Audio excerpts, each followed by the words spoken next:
দীৰ্ঘদিনীয়া বঞ্চনাৰ প্ৰতিবাদত কৰ্মবিৰতি পালন কৰিব স্বাস্থ্যকৰ্মীয়ে। সমাগত 4 আৰু 5 মাৰ্চ তাৰিখে অচল হৈ পৰিব ৰাজ্যৰ চিকিৎসালয়সমূহ। ৰাজ্য চৰকাৰে প্ৰতিশ্ৰুতি পূৰণ নকৰাৰ বিৰুদ্ধে ৰাষ্ট্ৰীয় স্বাস্থ্য মিছনৰ অধীনৰ প্ৰায় 25,000ৰো অধিক চিকিৎসক তথা স্বাস্থ্যকৰ্মীয়ে পালন কৰিব কৰ্মবিৰতি। সমান্তৰালভাৱে শিৱসাগৰ জিলাতো হাজাৰৰো অধিক স্বাস্থ্যকৰ্মীয়ে বিৰত থাকিব কৰ্তব্যৰ পৰা। সমকাম সমদৰমহা ন্যায্য প্ৰাপ্তিৰ পৰা বঞ্চিত চাকৰি নিয়মীয়াকৰণৰ প্ৰতিশ্ৰুতি পূৰণ নকৰাৰ বাবে কৰ্মবিৰতিৰ সিদ্ধান্ত। জয়সাগৰস্থিত শিৱসাগৰ অসামৰিক চিকিৎসালয়ত অনুষ্ঠিত এক সভাত প্ৰস্তাৱ গ্ৰহণ কৰিলে ৰাষ্ট্ৰীয় স্বাস্থ্য মিছনৰ অধীনৰ স্বাস্থ্যকৰ্মীয়ে। কৰ্মবিৰতিৰ প্ৰতি চৰকাৰে সঁহাৰি নিদিলে ৰাজপথত চৰকাৰৰ বিৰুদ্ধে তীব্ৰ গণতান্ত্ৰিক আন্দোলন গঢ়ি তুলিব বুলি সদৰী কৰে সদৌ অসম স্বাস্থ্য কাৰিকৰী কৰ্মচাৰী কল্যাণ সংস্থাই। Bureau report, reporter live Assam.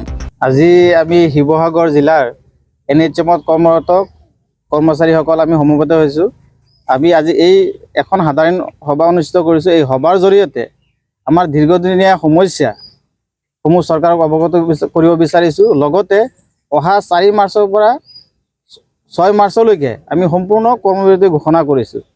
কাৰণ আমি দীৰ্ঘদিনীয়া দাবীসমূহ আমাৰ ওপৰৰ মানে বিষয়ববীয়া দ্বাৰাই চৰকাৰক বাৰম্বাৰ জনাইছোঁ, কিন্তু আমাক কোনো গুৰুত্ব দিয়া হোৱা নাই।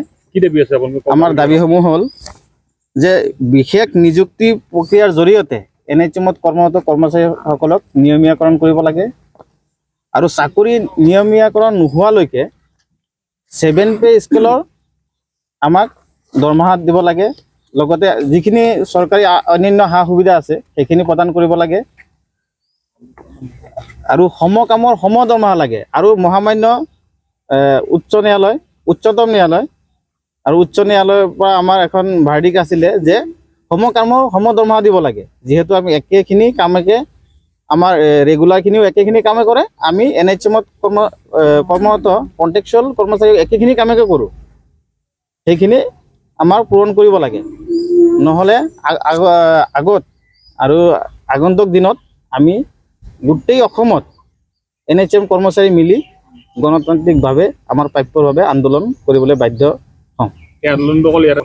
এই আন্দোলন খালি আমাৰ শিৱসাগৰ জিলা নহয়, আমাৰ অসমৰ প্ৰত্যেকখন জিলা পৰ্যায়ত ব্লক পৰ্যায়ত আন্দোলনখন হ'ব 4 তাৰিখৰ পৰা 6 তাৰিখলৈকে।